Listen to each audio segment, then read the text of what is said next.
Rounding up Speaking our of- announcements, speaking of, speaking of nobody really eating what you're serving, Santi teased us. I don't know if it was really a teaser, here we go. but yeah, then two must die. Did you see that? It was Yeah, a video. I was in high school with JSS2. I saw it.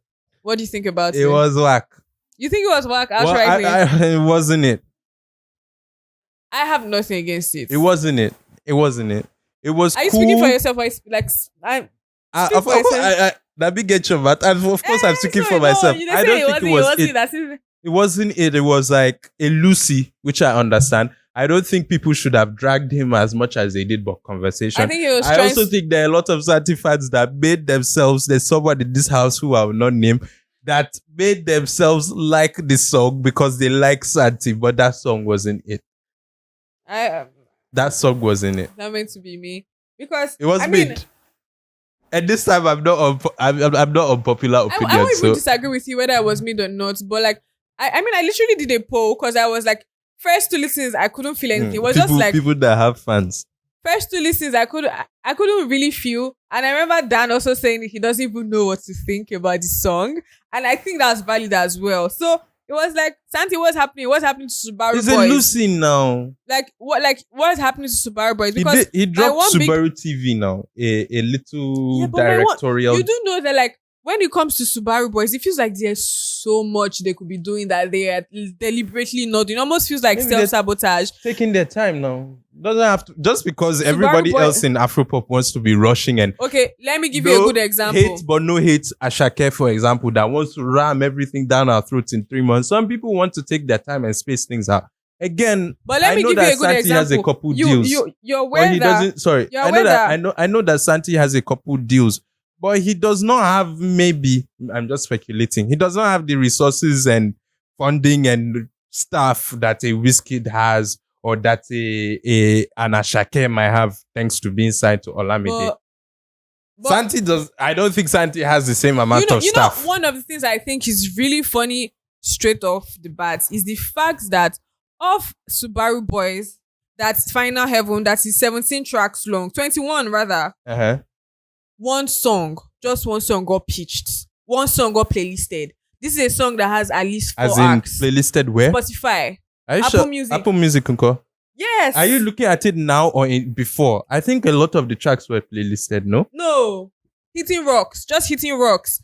What happened to Final Champion? Do we want to talk about playlisting?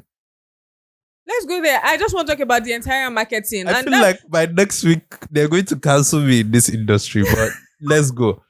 See, which playlist was Santi on? I think it was the Alter and then or something else. So the Alter father only had one of his songs on a playlist term. Per release. Let's do a comparative analysis. Tizzy, how many of his songs were playlisted from Arrested by Love? I think like 3 or a bunch. I don't know. And even got like a banner. But yeah, I know that like Tizzy has a lot of resources. Mm-hmm. Yeah, I know that. So when I said that Santi might not have the resources of other artists. So you're telling me that regardless of what... Playlisting is not for free. You're paying for that shit. Nah, playlisting is for free. You're pitching to editors. It's not for free. All you do is just get all your shit together. What if I work in the music distro. I also work in the music industry. It's not free. You're paying for like a service fee for somebody else to handle that for you. Playlisting is free. All you need is you from your house. So you're telling me you from your Santi house can get all the things you need. Bamy, when you make takes like this, it gets me irritated. You mean Santi that everybody knows in the industry that editors know that people that has links with prints like Native does not have access to an editor to get his music playlisted. Which is why I'm saying, why did just one song get playlisted? It's not his choice whether he gets playlisted or not. Nah, I don't. It's not his choice. I refuse to. It's not Santi's choice whether he gets playlisted or not. You either pay or you pitch, and I refuse to believe that Santi would pitch or would think that, oh, I don't need to pitch to. Of course, he has people around him that are in the industry. So that's not even hard for him. What I'm saying is one song got playlisted. Why? Just one song got playlisted. So you're saying because Santi did not pay, he did not get more than one playlist. Maybe it's not a paying thing, but I know he has access to those editors that run the playlist. Which is why I say, like, I look at their marketing. Why didn't they put it up? To me, it feels like self-sabotage because Why didn't they put? You're telling me Santi didn't pitch his songs for playlisting? Is that what you're really telling me? I feel like they just decided to pitch Hitting Rocks. Is every song on a playlist pitched? No, because Final Champion could have gotten in without being pitched. Did people that are in the industry know that Santi dropped an album? Everybody knew Santi dropped.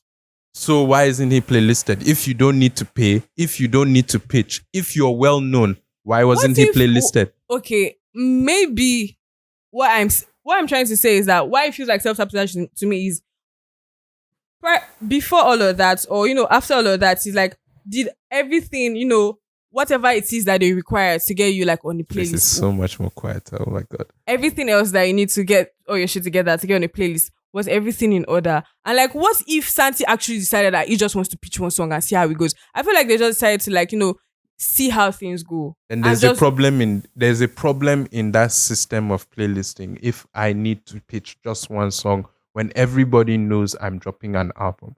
Like I said, a playlist termed Alter that does not have Santi as a banner, does not have Santi songs, does not deserve to be called an Alter playlist. I agree. But at the same time, it wasn't as if there was any crazy, like, there was no mad drop. When Santi dropped... He dropped it as an album. Yeah, and he literally owned that period. There wasn't really any other drops. So why wasn't I don't think the playlist editors even have, like, any excuse for not giving him, like, whatever the fuck he wanted. Like, giving him banners and giving him a bunch of shit. We will never know why it wasn't playlisted. But I'm just saying that from the outside, some of the things that... regarding their marketing, some of the things that, you see, it just feels like they're not doing enough, or like it just feels like self-sabotage. Like you said, he's not dropped any videos. He did drop a visualizer. No, he has the visualizers. So but visualizers don't necessarily count. But he did drop visualizers for every song. Beautiful Nothing with Gus has a video. Yeah, but every song has a visualizer that is unique and original. I'm giving props for that. He only has one official music video. It's been 3-4 months since the album. Another thing is the fact that that people started to just pop off to like Final Champion on their own, and people were putting like really funny like narratives about I'm in the club trying to get the cool kids think that I'm out there, and they were dancing to, and a bunch of people that don't even like typically like bump to Santi. You know that all it takes is just for you to like, Lizzo did not form her, even if they said that. Like, what I'm trying to say is that even if people say that there's a lot of things that happen behind the scenes about, okay, maybe I have this song and I think it's going to be a TikTok bop, so I pay this person to get me like do choreography, and then this person has clout too. So by the time she starts doing it, all her fans do it too. That happens, but I'm pretty sure there are also songs that, say for instance, Focus. When the person started doing that dance, that also made it go far. But it was also like, you see that this guy is doing something. Are you sure you're not looking at a new... When Providence gives you something, at times you should also see, how can I take this further than just Providence, or wherever Providence wants to drop me. So with how Final Champion was moving, Santi could have said, okay, let me step in and let's even give it like an actual narrative and say, you guys... he went to I do think he tried different things. Like he went to Lagos Island, which for example, and did a shoot there, which for example is not his target demo. It's awareness now. It's the same reason. It's the same reason. It's the same reason that Baby went to shoot in Lagos Island. It's not your Spotify. It's not your... Do those people use Spotify now so that they can stream it? The man that was snapping with, he has Spotify. The market women that he was snapping with, you don't just need Spotify. You need the grassroots that listen to music however they listen to music. So did they give it to the DJs? Did they give it to the street DJs? I'm not on Santi's team, I don't get what you're saying about like... No. I'm saying he tried. Now, if you say he didn't, he hasn't done as much, I will agree. But again, like, it's easy for us to look from the outside and say what an artist should do. And I know it looks like I'm cutting Santi some slack. Maybe I am a Santi fan in actual fact. But it's easy to look from the outside and say, this is how an artist should market themselves. Sometimes the music, you also want to keep a certain element of it pure. Yeah, and I think... he did lay heavy emphasis to the fact that he wants people to consume it as an album. Moving further, he is doing things, like I said, he did drop Subaru TV like a couple of days. I don't know when you're listening to this, is a bit later, on YouTube. It's his like directorial debut. It's a mini series on its own. From the outsider perspective, how it is when Ote first came, Ote was a subgenre. Then people started to see, oh, this thing can go far. But where Ote is now is it feels like he's retrogressing because Ote really has getting basically new. Died as a culture, as a subculture. So now but that's not Santi's fault. It's a not lot Santi's of people's fault. But it just feels like maybe if we stop just treating like a subculture, because when you do Subaru TV doesn't get you. It doesn't really get you anybody else other than the people that are already on the Subaru. But you need your fans first. It's the same thing. What is Simi doing to boost this album? I don't know. Exactly. You're not in Simi's. You just dropped the other day. You just dropped the other day, so I can't. But you're not in Simi's target demo.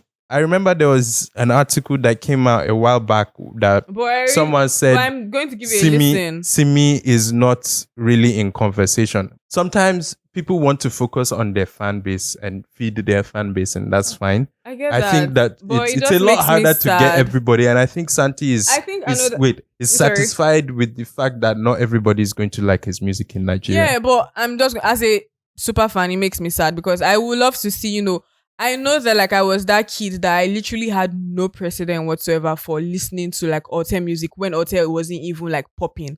When nobody thought it was going to be anything, like in Ote's SoundCloud era. On the radio, I literally went from being that kid that listened to pop and every other thing on the radio to like fucking with this Nigerian sound that was different. I had no reason for it, but I just fucked with it and it has grown, but now it looks like it's going back. So, and I know there's other Nigerian kids out there, other people out there that, they don't even, they in their hearts, it's just like whatever is diverse and cool, they want to fuck with it. But I just feel like they're being blindsided. There's still so much potential that Ote, like as a subgenre or subculture or as even a lifestyle could have. But another thing for me is that it looks like, how when he came out, he got like flack from old fans saying it was a deviant from like Santi. I don't agree. And he had that popular critique about it, that popular review about it. And I just like, if you look at like, say for instance, I get it. There are times that as an artist, you just want to drop your project purely as art. You don't want any of that music mechanism stuff, because look at Tiwa Savage's Celia. Celia had something really good going for it, right? But first of all, when you drop, people are like, the marketing, we even know Tiwa Savage, we thought it was going to be a single. Even what time, Gary? I feel like maybe to your point about, so an artist just wanting something to be art. I think Wata and Gary too, in a way, I feel like she just wanted that to be like a marker in her career that I can't make this kind of music that you people think I can't make. No, she pushed somebody's son, Tales by Moonlight. Somebody's son was pushed, but she had Brandy on it. Of course, you're gonna push. Tales by Moonlight also. With Amare? Yeah. I don't think, did they push that song? Yeah, it has a video even. But that's not hard for a Tiwa. It had like it had like an entire this thing. What they call it? He had a challenge Celia as had well. Hits now. But Celia had singles. He had Koroba. That is a massive hit. Koroba is bigger than anything on Water and Gary. I know this. I know. I've looked at numbers, but I'm just saying that at the same time, you just like that like with more, like you put more. But like Tiwa literally said that she just like. No, she was like, she's just going to put it out there and like she's just going to leave it to God's hand. So I get that at times creating a body of work is birthing a child, and then having to do all of these other things can be very tiring. And then from Santi's POV, you can look at the sense that you're creating something that is even different to the Nigerian scene, and you're getting so many people to, you're getting so much back talk, so you just let Providence do his thing. But shout out to Ladipo, you've name dropped Providence like 5 times this episode. Please go and listen to Ladipo. Apparently, it's the word of the and listen to Payback of the episode.